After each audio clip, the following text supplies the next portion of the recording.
الحمد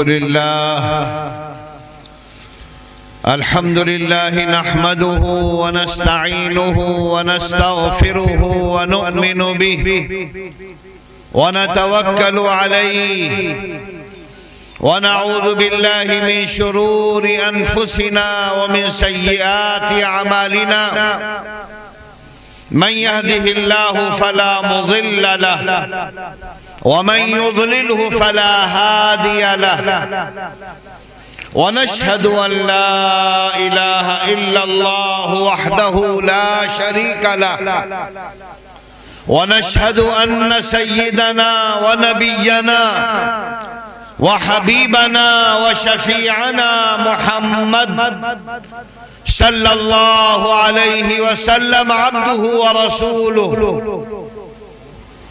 أما بعد فأعوذ بالله من الشيطان الرجيم. بسم الله الرحمن الرحيم. قل هل يستوي الذين يعلمون والذين لا يعلمون إنما يتذكر أولو الألباب.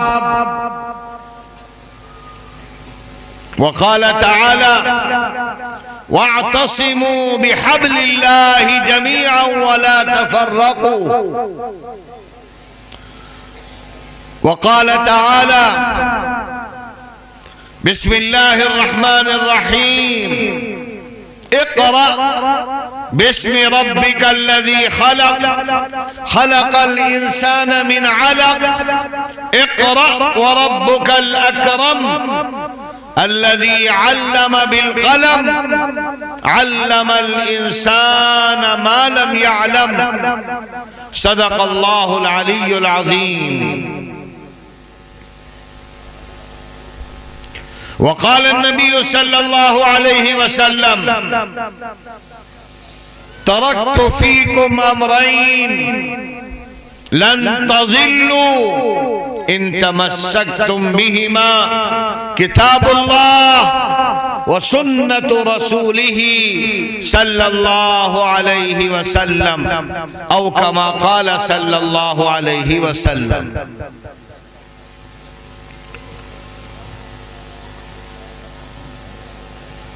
محترم علماء کرام، ہمارے دینی اور ایمانی بھائیوں اور اس مدرسے کے عزیز طلبہ اور ہماری ماؤں بہنوں اور بیٹیوں، آپ کا یہ پروگرام قرآن کریم کی نسبت پر ہو رہا ہے. بہت سے بچے حافظ قرآن بن گئے ہیں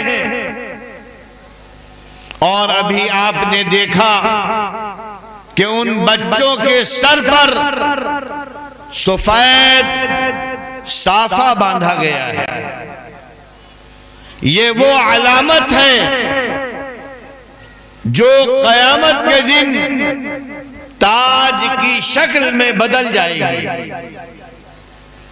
یہ سفید عمامہ ایک رمز ہے، ایک علامت ہے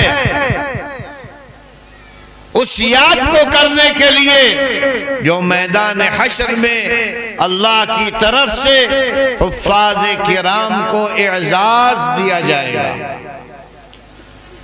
لہذا ہم یہاں بہت دیر سے بیٹھے ہیں. عشاء کی نماز سے پہلے بھی بچوں کا پروگرام ہو رہا تھا. عشاء کے بعد بچوں نے اپنا اپنا پروگرام پیش کیا. پھر قرآن پڑھا گیا،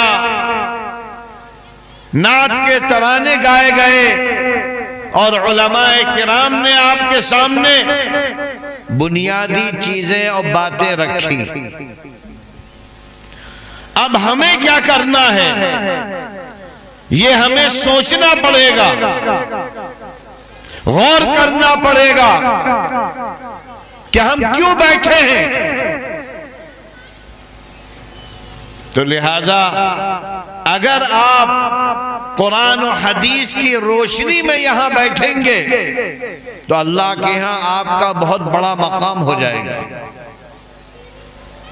ورنہ وارث نگر میں ایک زمین پر آپ بیٹھے ہیں تو کوئی حیثیت نہیں ہے، لیکن اللہ فرماتا ہے کہ جو ہماری یاد میں بیٹھتا ہے، جو قرآن و حدیث کے لیے بیٹھتا ہے، دین کے لیے بیٹھتا ہے، اس سے زیادہ افضل کوئی نہیں ہوتا ہے، سب سے اعلیٰ وہی ہے۔ اللہ کے نزدیک فَاذْكُرُونِي أَذْكُرْكُمْ، اللہ کا حکم ہے ہم کو یاد کرو، ہم تم کو یاد کریں گے۔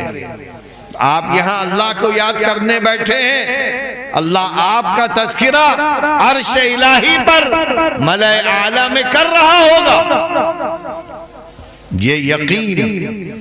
اور دوسرا، آپ یہاں آئے ہیں کیوں؟ قرآن و حدیث کا حکم ہے جب دین کی بات ہو، قرآن کی بات ہو، احادیث کی بات ہو، تو اس لیے بیٹھنا کہ زندگی اللہ اس کے رسول والی بنائیں گے، اس نیت سے بیٹھنا کہ جو سنیں گے وہ زندگی میں لائیں گے، جو سنیں گے اس پر عمل کریں گے۔ اگر یہ چیز سوچ کر ہم یہاں بیٹھے رہے تو جتنی دیر آپ بیٹھیں گے، احادیث میں آتا ہے کہ فرشتے آپ کو گھیرے رہیں گے، رحمت کے فرشتے آپ پر رحمت سکونت نازل ہوگی۔ اور احادیث میں تو یہاں تک فرمایا گیا کہ جو آدمی دین سننے کے لیے آتا ہے، قرآن سیکھنے کے لیے آتا ہے، اللہ کے رسول کی باتیں جاننے کے لیے آتا ہے، تو فرشتے اپنے پروں کو بچھا دیتے ہیں۔ تو آپ فرشتوں کے پروں پر چل کر آئے ہیں، یہ اعزاز دین کی وجہ سے ملا ہے، قرآن کی وجہ سے ملا ہے، اور نبی پاک، نبی آخر الزمان حضرت محمد مصطفیٰ صلی اللہ علیہ وسلم کی وجہ سے ملا ہے۔ لہذا اللہ کا پہلا حکم، اللہ کا پہلا حکم، قرآن کا پہلا حکم، اور نبی پاک، نبی آخر الزمان حضرت محمد مصطفیٰ صلی اللہ علیہ وسلم کو نبی بنایا گیا، اس کا پہلا لفظ اقرأ، پڑھو۔ یہ وہ لفظ ہے جو سب سے زیادہ بابرکت ہے۔ اس لفظ کے ذریعے نبی پاک صلی اللہ علیہ وسلم جو عام انسان تھے، نبی آخر الزمان بن گئے، سارے نبیوں کے سردار بن گئے، اللہ کے رسول کے چہیتے بن گئے۔ اور اس کے بعد اللہ تعالی اس قرآن کو اتارتا رہا۔ یہ قرآن کریم غار حرا میں اترا، اور اس کے بعد 23 سال تک اترتا رہا۔ 13 سال مکے کی زندگی میں اترا، 10 سال مدینہ کی زندگی میں اترا۔ اللہ نے 23 سال تک قرآن اتارا اور حکم دیا نبی کو، وَأَنزَلْنَا إِلَيْكَ الذِّكْرَ لِتُبَيِّنَ لِلنَّاسِ، ہم نے ذکر اتارا ہے، ہم نے قرآن اتارا ہے، اے نبی اس کی تشریح کرتے رہیے، اس کو بتاتے رہیے، اس کو سمجھاتے رہیے۔ تو لہٰذا اللہ کے رسول نے قرآن اترتا رہا، تشریح کرتے رہے، بتاتے رہے، بتاتے رہے، کبھی زبان سے بتایا، کبھی عمل کر کے بتایا۔ اسی لیے اللہ نے فرمایا اگر تم چاہتے ہو نجات تو تمہارے لیے سب سے بہترین نمونہ، بہترین آئیڈیل وہ نبی کی زندگی ہے۔ لَقَدْ كَانَ لَكُمْ فِي رَسُولِ اللَّهِ أُسْوَةٌ حَسَنَةٌ۔ اے لوگوں، بہترین نمونہ، بہترین آئیڈیل، جس کی زندگی کو دیکھ کر اس کے عمل کیے جائیں، وہ نبی پاک، نبی آخر الزمان حضرت محمد مصطفیٰ صلی اللہ علیہ وسلم کی زندگی۔ اب ہمیں یہ کیسے معلوم ہوگا؟ لوگ بتائیں گے تو 24 گھنٹے تو کوئی بتائے گا نہیں، ہماری ذمہ داری ہے ہم قرآن سے تعلق قائم کریں۔ قرآن اللہ نے اتارا ہے انسانیت کے لیے، سارے جہاں کے لیے۔ ہم جو نماز پڑھتے ہیں، نماز میں دعا مانگتے ہیں، اہدنا الصراط المستقیم، اہدنا الصراط المستقیم، اے اللہ سیدھا راستہ دکھا دے، سیدھا راستہ دکھا دے۔ اور پھر اس کے بعد کہتے ہیں وہ راستہ جو جنت تک لے جائے، ان لوگوں کا راستہ جن پر تو نے انعامات فرمائے۔ اور اس کے بعد کہتے ہیں اے اللہ گمراہوں کے راستے سے بچا لینا، مغضوب علیہم کے راستے سے بچا لینا۔ اب ہمیں ہر نماز میں، ہر رکعت میں، روزانہ جو لوگ نماز پڑھتے ہیں وہ اللہ سے ہاتھ باندھ کر یہ کہہ رہے ہیں کہ اللہ سیدھا راستہ دکھا دے، منعم علیہم کا راستہ دکھا دے۔ تو اللہ نے کہا کہ اچھا ٹھیک ہے، ہم دکھا رہے ہیں۔ سورہ فاتحہ کے فوراً بعد بسم اللہ الرحمن الرحیم، الف لام میم ذالک الکتاب لا ریب فیہ۔ تم ہدایت مانگ رہے تھے، راستہ مانگ رہے تھے، لو یہ کتاب، ذالک الکتاب، یہ لو کتاب۔ اور اس کتاب میں شک نہیں ہے، یہ محمد عربی کی کتاب نہیں ہے، یہ فرشتوں کی کتاب نہیں ہے، یہ اللہ رب العالمین کی کتاب ہے، جس نے سارے جہاں کو بنایا، ساری انسانیت کو پیدا کیا ہے۔ تو لہٰذا ہم مانگ رہے ہیں، اللہ دے رہا ہے، لے نہیں رہے ہیں۔ یہ کیسی بری بات ہے؟ یہ تو مانگنا ہی چھوڑ دو۔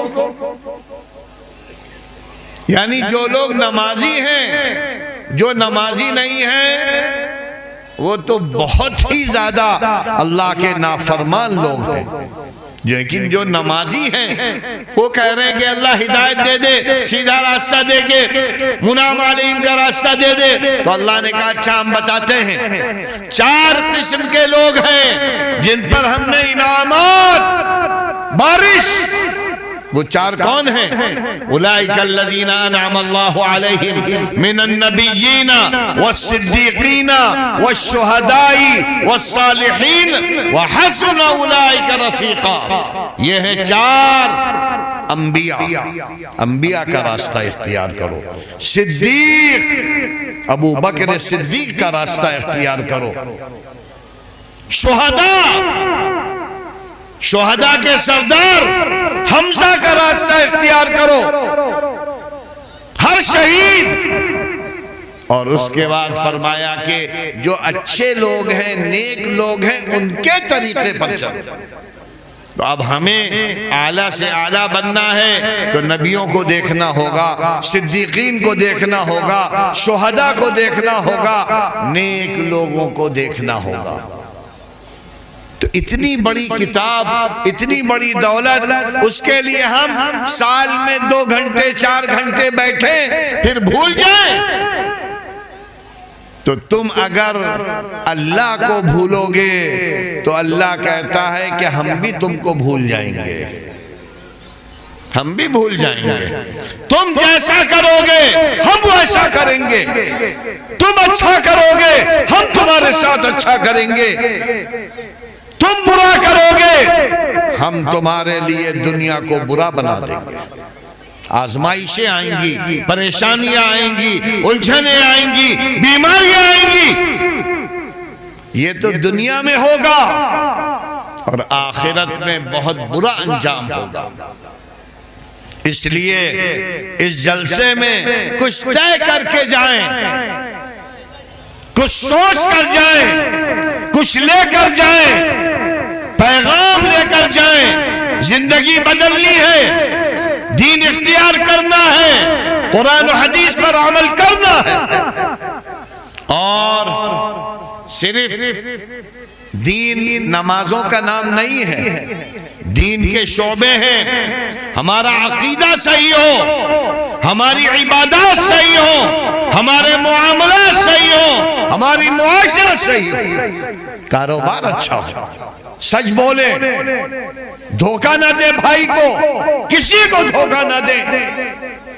جو لین دین، جو تجارت دھوکے والی ہوتی ہے، اللہ اس پر ناراض ہو جاتا ہے۔ آپس میں دھوکہ دینا یہ بھی حرام، کسی انسان کو دھوکہ دینا یہ بھی حرام۔ لہذا دکان پاکیزہ بناؤ اور آپس کی زندگی اچھی بناؤ، سب سے محبت کرو، تعلق۔ پریشان حال کی پریشانی کو دیکھو، اور نبی پاک، نبی آخر الزمان حضرت محمد مصطفیٰ صلی اللہ علیہ وسلم نے تو یہاں تک حکم دیا، اگر تمہارا بھائی بیمار ہے اس کی عیادت کرو، محتاج ہے اس کو کھلاؤ پلاؤ، یہاں تک کہ اگر کوئی تمہارا ہندو بھائی بیمار ہے تو اس کا بھی دیکھو، اس کا بھی علاج کرو، اس کی بھی مدد کرو، اس کا بھی تعاون کرو۔ یہاں تک کہ اللہ کے رسول نے تو فرمایا کہ اگر تم ایک جانور کو پانی پلا دو گے جو پیاسا ہے تو جنت ہم دے دیں گے، جنت دیں گے۔ احادیث میں واقعہ ہے، ایک کتے پیاسے کتے کو ایک بدکار عورت نے پانی پلا دیا، اللہ نے کہا تجھے جنت ہم دیتے ہیں۔ ایک شخص نے بلی پالی اور بلی کو کھانا نہیں دیا، پانی نہیں دیا، وہ تڑپ تڑپ کے مر گئی، تو اللہ کے نے فرمایا تیرے لیے جہنم ہے۔ یہ ہمارا دین ہے۔ آج ہم آپس میں لڑ رہے ہیں، بھائی بھائی سے لڑ رہا ہے، بہن سے لڑ رہا ہے، بہن کا حق نہیں دے رہا، بھائیوں کا حق نہیں دے رہا، جبکہ اللہ نے حکم دیا تھا وَاعْتَصِمُوا بِحَبْلِ اللَّهِ، اللہ کی رسی کو مضبوطی سے تھام لو۔ اور اللہ کے رسول نے فرمایا اللہ کی رسی قرآن کریم، اور وہ ایسی رسی ہے جو تھام لے گا وہ ڈائریکٹ جنت میں پہنچ جائے گا۔ وَلَا تَفَرَّقُوا، جھگڑے نہ کرنا، اختلافات نہ کرنا، لڑائیاں نہ کرنا۔ لیکن آج ہے افسوس، ہر آدمی لڑ رہا ہے، دین کے نام پہ لڑ رہے ہیں، زمین کے نام پہ لڑ رہے ہیں، گھر کے نام پہ لڑ رہے ہیں، اور خونی رشتے والے لڑ رہے ہیں۔ باپ کا انتقال ہوتا ہے تو ہر بھائی لڑ رہا ہے، بہن لڑ رہی ہے، ایک ایک بالش زمین پر قتل ہو رہا ہے۔ یہ انسانیت کے خلاف ہے، قرآن کے خلاف ہے، قرآن و حدیث کے خلاف ہے۔ آج گاؤں گاؤں میں محبت نہیں ہے، پیار نہیں ہے، دشمنیاں ہیں، لڑائیاں ہیں، مار دھاڑ ہے، ہر آدمی حسد، جلن، حسد، کسی کی اچھائی کیا آتا ہے دے دے، جس کو چاہے مال دے دے، جس کو چاہے حسن دے دے، جس کو چاہے جو دولت دے دے۔ تمہیں اشکال اور اعتراض کا حوالے لوگ ہیں جو ہماری مائیں بہنیں جلن کرتی ہیں، ایک دوسرے کو دیکھ دیکھ کر کوٹتی ہیں۔ فرمایا اللہ کے رسول نے کہ وہ جس طرح صحابہ کرام کو لوگ دیکھ دیکھ کر مسلمان ہوئے، آج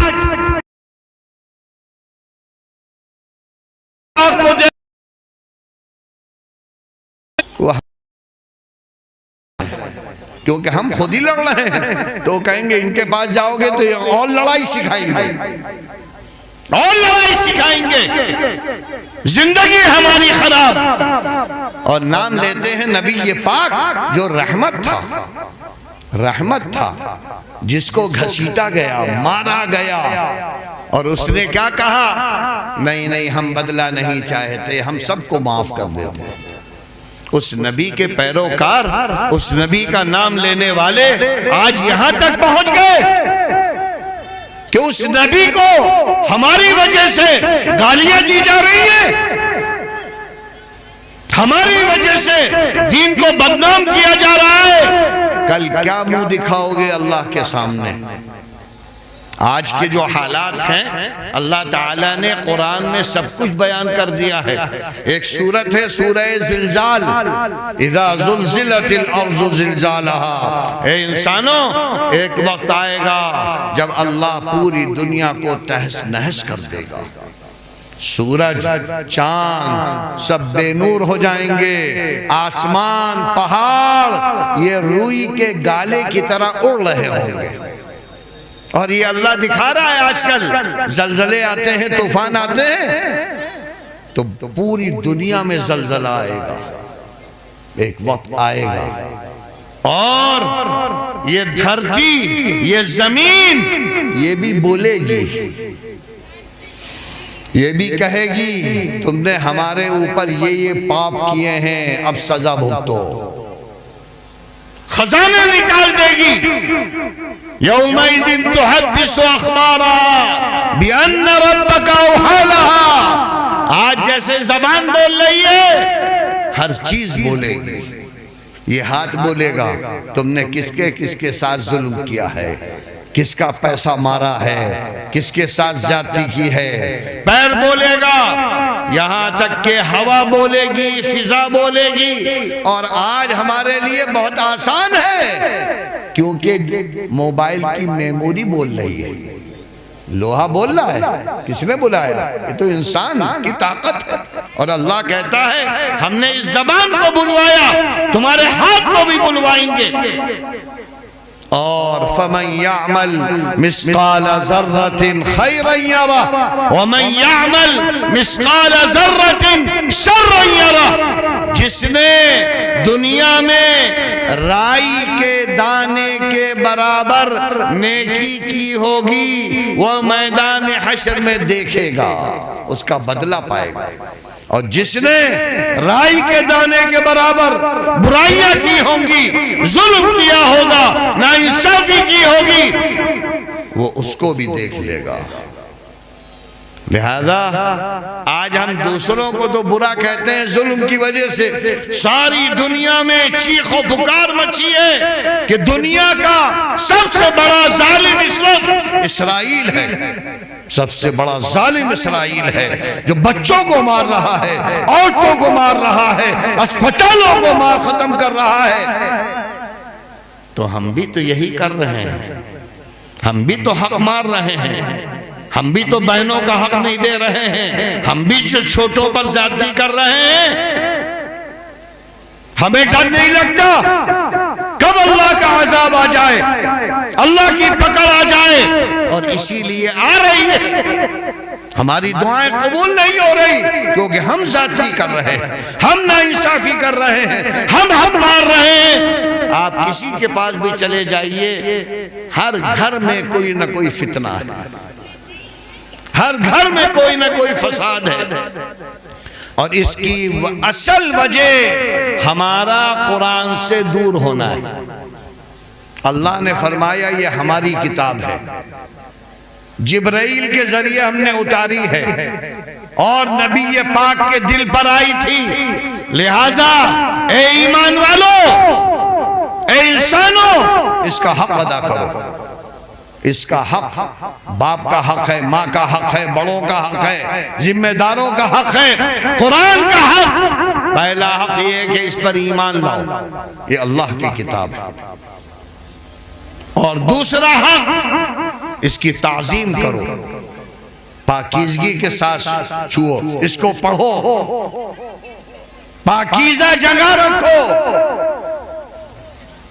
دوسرا حق تعظیم کرو قرآن کی، تیسرا حق قرآن پڑھا کرو، پڑھا کرو، پڑھا کرو، روزانہ کم سے کم ایک پارہ پڑھو۔ اسی لیے 30 پارے اس کے بنائے گئے ہیں، 30 دن میں ایک قرآن ختم ہو جائے، اور ایک پارہ آدھے گھنٹے میں ہو جاتا ہے۔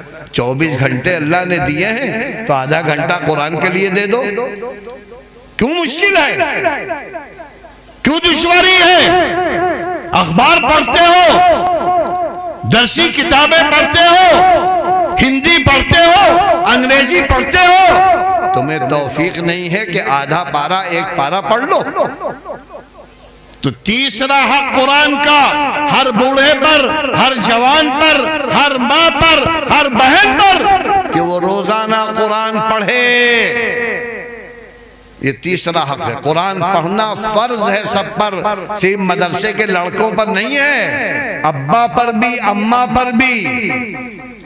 اللہ کے رسول بڑھاپے تک پڑھتے رہے، حضرت عائشہ، حضرت خدیجہ، حضرت زینب، حضرت ام کلثوم، ساری صحابیات امہات روزانہ قرآن پڑھتی تھی، کیونکہ اللہ نے نبیوں کی بیویوں سے، بیٹیوں سے کہا وَاذْكُرْنَ مَا يُتْلَى فِي بُيُوتِكُنَّ، اے نبی تمہارے گھر میں جو قرآن اتر رہا ہے پڑھا کرو۔ تو جب نبی کی بیویاں مکلف ہیں، ہم آزاد ہیں، تو قرآن پڑھو۔ ہر مرد، ہر عورت، ہر بچہ قرآن پڑھے گا، فرض ہے، یہ اس کا حق ہے۔ چوتھا حق قرآن کو سمجھو۔ قرآن سمجھنے کی کتاب ہے، اس میں کیا کیا ہے؟ تم کوئی کتاب پڑھتے ہو، سمجھ میں نہیں آتی تو سمجھتے ہو، وہ زبان سیکھتے ہو۔ اگر موبائل میں کوئی میسج آتا ہے تو اس کو پڑھتے ہو، نہیں پڑھ پائے تو دوسروں سے سمجھتے ہو کہ اس میں کیا باتیں آئی ہیں، کیا آفر آیا ہے۔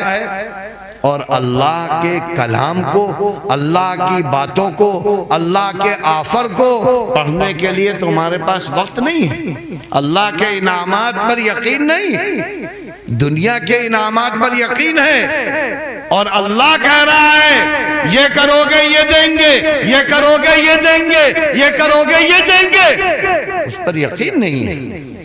کون سی زندگی ہے ہماری؟ کون سا ایمان ہے؟ ہم اپنے کو دھوکہ دے رہے ہیں۔ لہذا قرآن کو پڑھو، قرآن کو سمجھو، اور پانچواں حق جو سمجھو اس پر عمل کرو۔ یہ عمل کی کتاب ہے، زندگی کو بدلنے والی کتاب ہے، زندگی میں تغیر لانے والی کتاب ہے۔ اور پھر چھٹا حق یہ ہے کہ اس کی دعوت کو عام کرو۔ اور دعوت عام کیسے ہوگی؟ ہر گھر میں ایک تفسیر رکھو۔ قرآن تو ہر گھر میں ہوتا ہے ماشاءاللہ، لیکن پڑھنے والے بہت کم ہوتے ہیں، وہ بند رہتا ہے، کپڑے میں لپٹا ہوا رہتا ہے۔ قرآن لپا کر رکھنے کے لیے نہیں ہے، کھلا رکھو، روزانہ کھولو، بچے کھولیں، مائیں کھولیں۔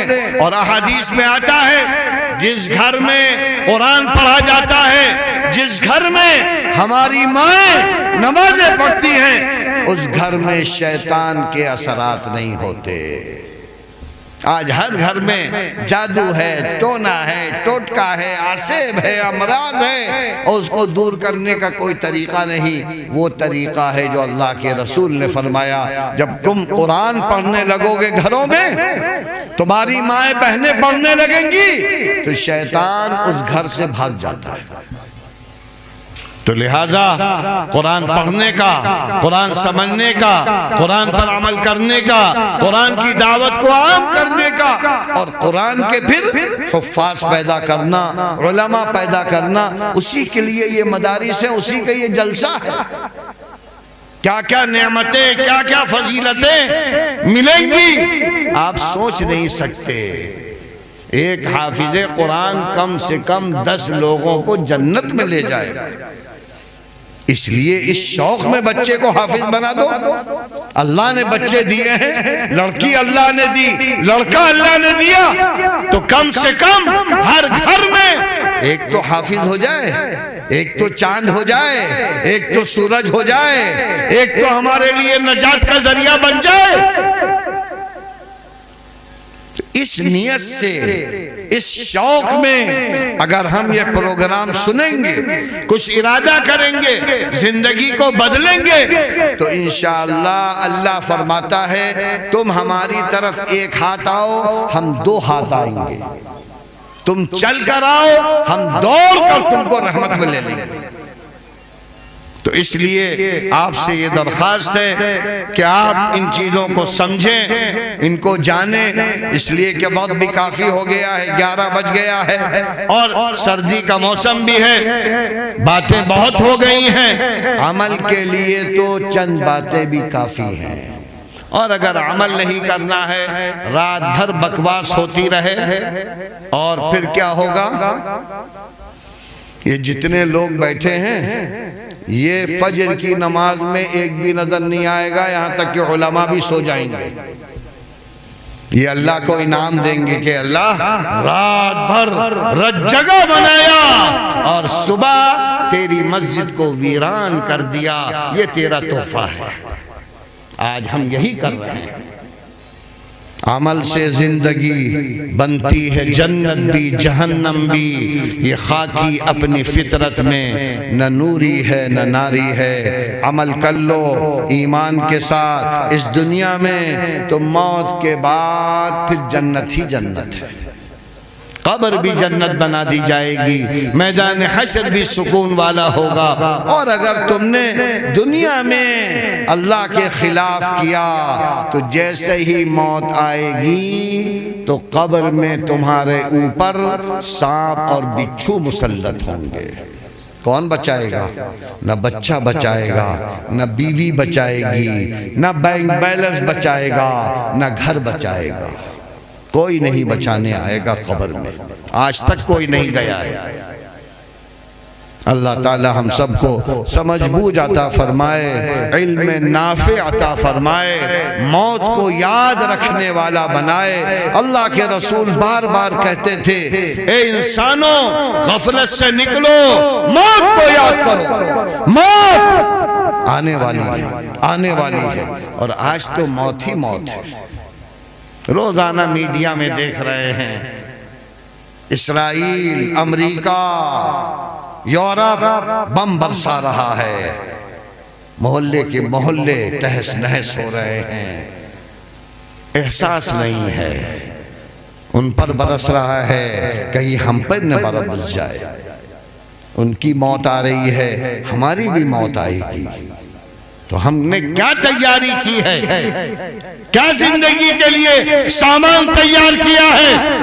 یہ سوچنا ہے، یہ دین کا پیغام ہے، یہ قرآن کا پیغام ہے، یہ اس جلسے کا پیغام ہے۔ کچھ لے کے جانا، عمل، ایمان و عمل۔ اللہ کہتا ہے اگر ایمان و عمل کے ساتھ ہمارے پاس آؤ گے تو ہم ایسی مہمانی کریں گے کہ تم سب بھول جاؤ گے، اور جنت الفردوس میں جگہ دیں گے۔ نبی کی سفارش ہوگی، حق شفاعت ملے گا، حق سفارش ملے گی، آب کوثر ملے گا، جنت الفردوس ملے گا۔ ایمان اور عمل، اور عمل کیسا اچھا ہوگا؟ جب قرآن سمجھیں گے، جب نبی پاک صلی اللہ علیہ وسلم کی زندگی کو دیکھ کر اپنے اندر لانے کی کوشش کریں گے۔ اللہ تعالیٰ اس جلسے کو قبول فرمائے، ان حفاظ کو قبول فرمائے، اور یہاں جتنے لوگ بیٹھے ہیں اللہ سب کے دل کو بدل دے، نور ایمانی سے بدل دے، نور عرفانی سے بدل دے۔